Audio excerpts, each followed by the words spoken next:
नमस्कार दोस्तों, मैं विकल्प श्रीवास्तव शिक्षा इंस्टीट्यूट के इस ऑनलाइन प्लेटफॉर्म में आपका स्वागत करता हूं। आपको पता है कि हॉस्टल वार्डन की तैयारी को लेकर हम आपके साथ खड़े हुए हैं और हॉस्टल वार्डन से रिलेटेड बहुत सारे वीडियो डेली आपके पास पहुंच रहे हैं। उसी क्रम में करंट अफेयर से संबंधित जो आपके 5 नंबर का जो करंट अफेयर आने वाला है उससे संबंधित ये वीडियो है आपके साथ। ठीक है, आप इसको देख सकते हैं करंट अफेयर के लिए हॉस्टल वार्डनिंग में।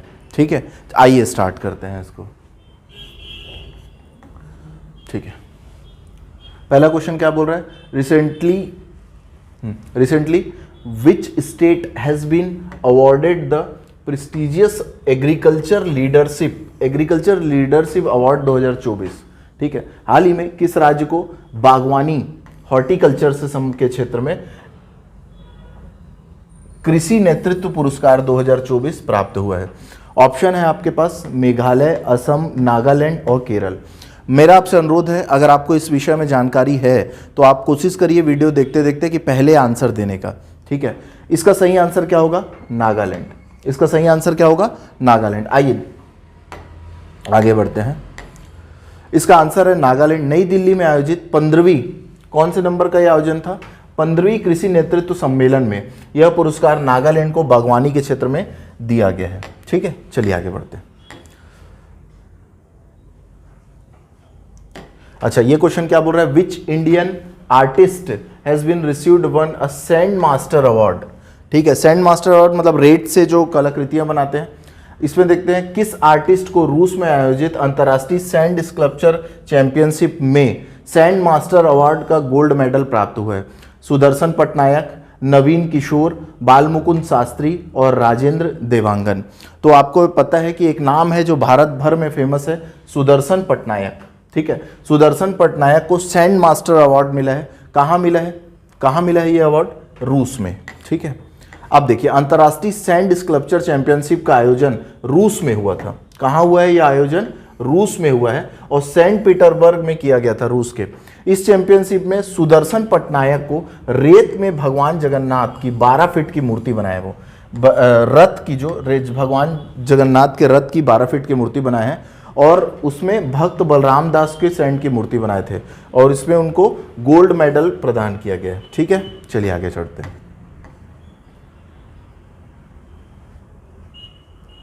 अच्छा, इसमें क्या बोल रहे हैं? Where is the recently discussed Vijay Mandir located. मतलब ये क्या बोल रहे हैं कि ये विजय मंदिर है वो कहां पर स्थित है? कहां स्थित है ये? मध्य प्रदेश में, छत्तीसगढ़ में, उत्तर प्रदेश में, उड़ीसा में। कहां स्थित है? तो इसका सही आंसर है मध्य प्रदेश में। ठीक है, अभी आपको पता है कि विजय मंदिर हालिया में चर्चा में है। विजय मंदिर क्या है? ये एक ऐतिहासिक धरोहर है जो 1682 में औरंगजेब के द्वारा तुड़वा दिया गया था। ठीक है, लेकिन हुआ क्या, 1992 में बाढ़ आई और ये जो विजय मंदिर है वो सामने आ गया।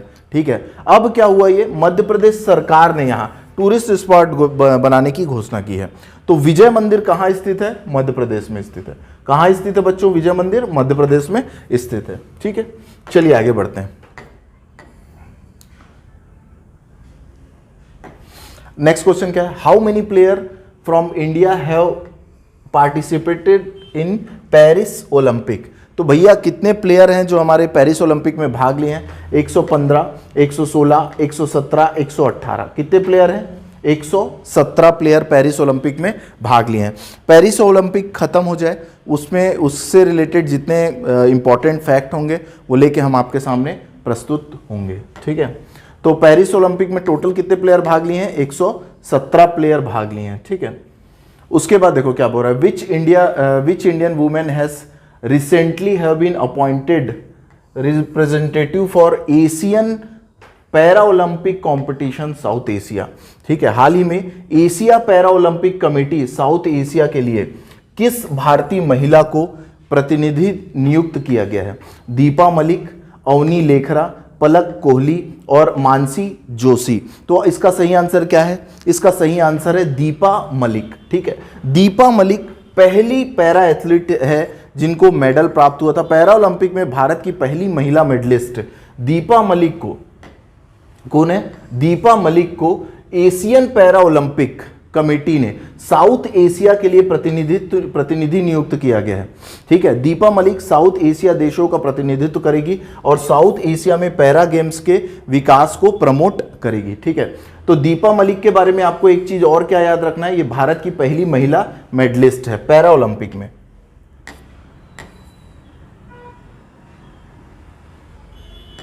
ठीक है, इसमें क्या बोला है, where is the 9th season of women Asian cup starting, मतलब जो 9वां क्रम का एशिया कप है जो महिलाओं का, वो कहाँ आयोजित हुआ। महिला कप का 9वां सीजन कहाँ शुरू हुआ, कहाँ हुआ, पाकिस्तान, भारत, श्रीलंका, बांग्लादेश। कहाँ हुआ आप सबको पता है, कहाँ हुआ है, श्रीलंका में। ठीक है, अभी अभी एशिया कप का समापन हुआ और एशिया कप कौन जीता है आप सबको पता है।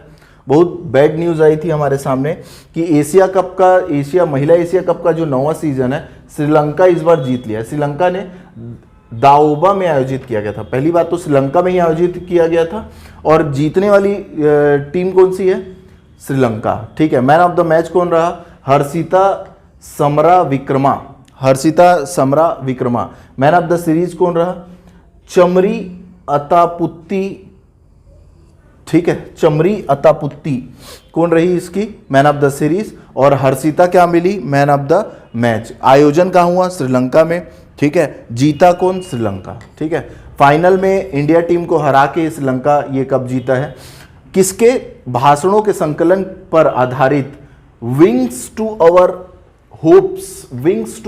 होप्स, ठीक है, का विमोचन किया गया है।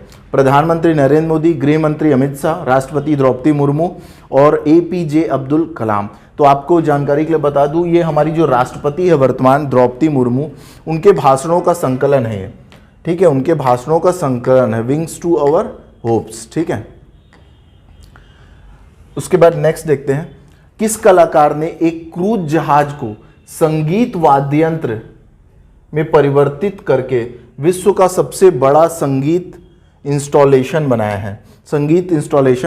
है। तो इसका नाम क्या है, अक्षय सरीन। नाम क्या है इसका, अक्षय सरीन हो गया। ठीक है, इसको देखते हैं क्या बोल रहे हैं।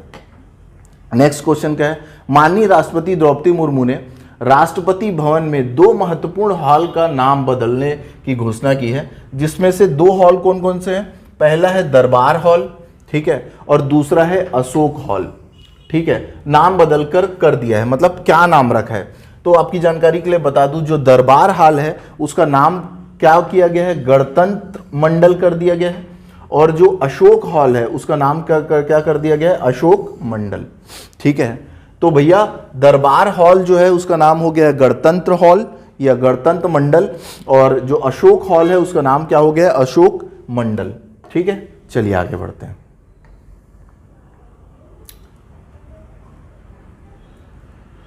हाँ, इसमें क्या बोल रहे हैं, वृक्षारोपण अभियान 2024 का उद्घाटन किसने किया। ठीक है, जो अगले 5 वर्षों में कोयला क्षेत्रों के तहत 15,350 हेक्टेयर हरित क्षेत्र लगाने का लक्ष्य रखा है। बेसिकली है ये वृक्षारोपण अभियान 2024 चालू किया गया है। वृक्षारोपण अभियान 2024 चालू किया गया है और इसमें होगा ये, जिन जिन क्षेत्रों से कोयला निकाला जा रहा है, वहाँ ये सरकार क्या कर रही है, वृक्षारोपण कर रही है। ठीक है, और इसका उद्घाटन कौन किया है, नॉर्मल सी बात है, मंत्री जी ही करेंगे, तो केंद्रीय मंत्री किशन रेड्डी। ठीक है, केंद्रीय मंत्री किशन रेड्डी। चलिए आगे बढ़ते हैं। ठीक है, भारत के पहले भूमिगत संग्रहालय का उद्घाटन कहाँ किया गया है। भारत के पहला भूमिगत संग्रहालय का उद्घाटन कहाँ किया गया, लाल किला में किया गया है, कुतुब मीनार में किया गया है, फतेहपुर सीकरी में किया है, हुमायूं के मकबरे में किया गया है। तो आपको पता है कि इसका उद्घाटन कहाँ किया गया है, हुमायूं के मकबरे में किया गया है। ठीक है, भूमिगत संग्रहालय का उद्घाटन कहाँ किया गया है, हुमायूं के मकबरे में किया गया है। ठीक है, IMC 2024 के विषय वस्तु थीम क्या है। ठीक है, इंडियन मोबाइल कांग्रेस की थीम क्या है इस बार। ठीक है, तो इसमें क्या, इसकी थीम क्या है, द फ्यूचर इज नाउ। ठीक है, भविष्य यही है। ठीक है, द फ्यूचर इज नाउ इसकी थीम है इस बार। IMC मतलब Indian mobile Congress, Indian mobile Congress की थीम क्या है, द फ्यूचर इज नाउ। ठीक है, द फ्यूचर इज नाउ। उसके बाद नेक्स्ट क्वेश्चन आता है,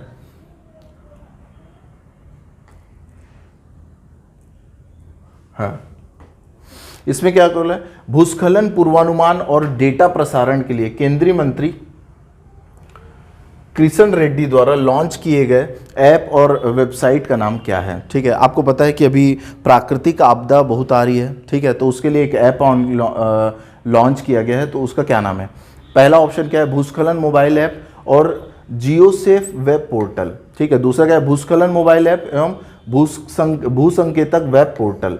ठीक है, भूस्खलन अलर्ट मोबाइल ऐप और उसके बाद आपदा। तो इसका सही आंसर सीधे अपन आते हैं, इसका सही आंसर क्या होगा, ये भूस्खलन मोबाइल ऐप और भूसंकेतक वेब पोर्टल। ठीक है, भूस्खलन मोबाइल ऐप और भूसंकेतक वेब पोर्टल। ठीक है, चलिए यार नेक्स्ट क्वेश्चन में आते हैं।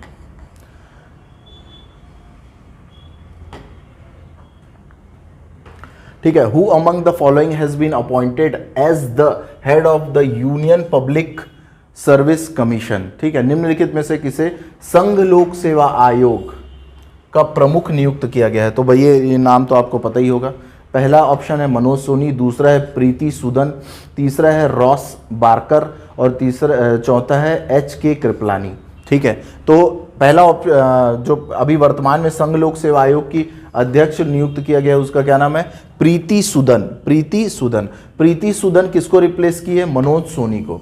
किसको रिप्लेस की है बच्चों, मनोज सोनी को रिप्लेस की है। ठीक है, प्रीति सुमन। ठीक है, रॉस बार्कर, जब संघ लोक सेवा आयोग का गठन हुआ था 1926 में, तो 1926 में जो पहले अध्यक्ष बने थे संघ लोक सेवा आयोग के, वो कौन थे, रॉस बार्कर थे। और HK कृपलानी, HK कृपलानी कौन थे, जब भारत स्वतंत्र हुआ था 1947 में, तो 1947 में भारत के आज़ाद होने के समय जो संघ लोक सेवा आयोग का अध्यक्ष नियुक्त किया गया था उसका क्या नाम है, HK कृपलानी। HK कृपलानी। चलिए नेक्स्ट क्वेश्चन। प्रधानमंत्री मोदी ने यूनेस्को विश्व धरोहर केंद्र के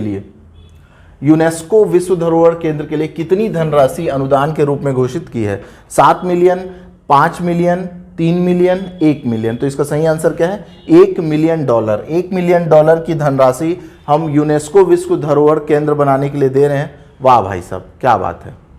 ठीक है, उसके बाद क्या बोल रहा है, पर्यावरण अनुकूलन जीवन शैली से संबंधित विचार आमंत्रित करने के लिए केंद्रीय मंत्री कौन है, भूपेंद्र यादव द्वारा IIT दिल्ली में लॉन्च किए गए पोर्टल का नाम क्या है, green innovate, eco ideas for life, mission life. क्या है बताइए। तो इसका सही आंसर होगा option C, ideas for life. ठीक है, पर्यावरणीय अनुकूलित जीवन के लिए आप इसमें अपने विचार प्रस्तुत कर सकते हैं। इसमें क्या बोल रहे हैं, महिला उद्यमियों के बीच वित्तीय साक्षरता बढ़ाने के लिए महिला उद्यमिता मंच और ट्रांस ह्यूमन सिबिल द्वारा शुरू किए गए ऋण शिक्षा कार्यक्रम का नाम क्या रखा गया है। तो इसका नाम क्या रखा गया है, इसका सही आंसर क्या है, सेरा। इसका सही आंसर क्या है, सेरा नाम का एक कार्यक्रम लॉन्च किया गया है, जिसके अंतर्गत हम क्या कर रहे हैं, महिलाओं को MBA टाइप की शिक्षा दे रहे हैं। ठीक है, MBA में जो हमको पढ़ाते हैं उसको शॉर्ट फॉर्म टाइप का कोर्स बना के इसमें हम महिलाओं को और ट्रांसजेंडर को पढ़ाने का सिखाने का कोशिश कर रहे हैं। ठीक है, ठीक, नेक्स्ट क्वेश्चन। इसमें क्या बोल रहा है, हाल ही में भारतीय पुरुष फुटबॉल टीम के मुख्य कोच किसे नियुक्त किया गया है। इसके भारतीय जो पुरुष फुटबॉल टीम है उसका मुख्य कोच किसको नियुक्त किया गया है। ठीक है, तो इसका पहला ऑप्शन क्या है, इगोर स्टीमेच। ठीक है, अब दूसरा आंसर क्या है, मोनोलो मार्केज। ठीक है, स्टेफन फ्लेमिंग और कार्लो डिसिल्वा। ठीक है, कौन है इसका सही आंसर, ठीक है, मनोलो मार्केज। ठीक है, मनोलो मार्केज को भारतीय पुरुष फुटबॉल टीम का मुख्य कोच नियुक्त किया गया है। भारतीय पुरुष फुटबॉल टीम का मुख्य कोच नियुक्त किया गया है मनोलो मार्केज। ठीक है, आंसर है मनोलो मार्केज। ठीक है, गोवा वर्तमान प्रभारी। ठीक है, ये वही इंफॉर्मेशन है। कारगिल दिवस कब मनाया जाता है बताइए, इसको सबको पता ही है।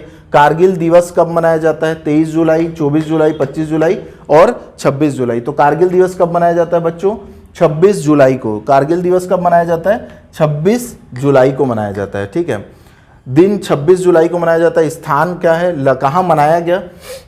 तो लद्दाख में मनाया गया कारगिल दिवस, ठीक है। संस्करण कौन सा था? 25वां संस्करण था कारगिल दिवस का। मुख्य अतिथि कौन थे? प्रधानमंत्री नरेंद्र मोदी। मुख्य अतिथि कौन थे? प्रधानमंत्री नरेंद्र मोदी, ठीक है।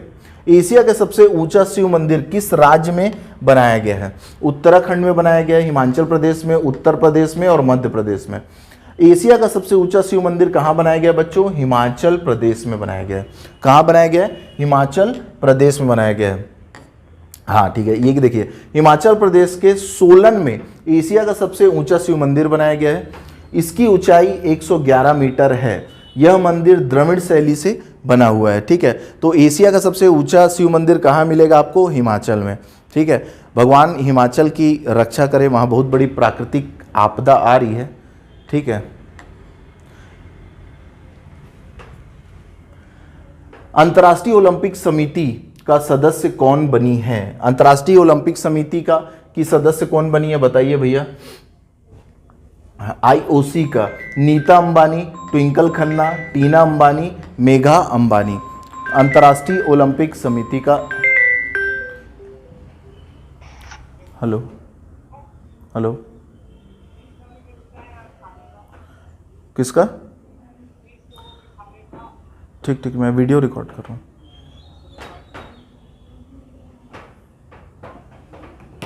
सॉरी थोड़ा डिस्टरबेंस के लिए। हाँ तो अपन क्वेश्चन को फिर से स्टार्ट करते हैं, ठीक है। ठीक है। Who has become a member of the International Olympic Committee?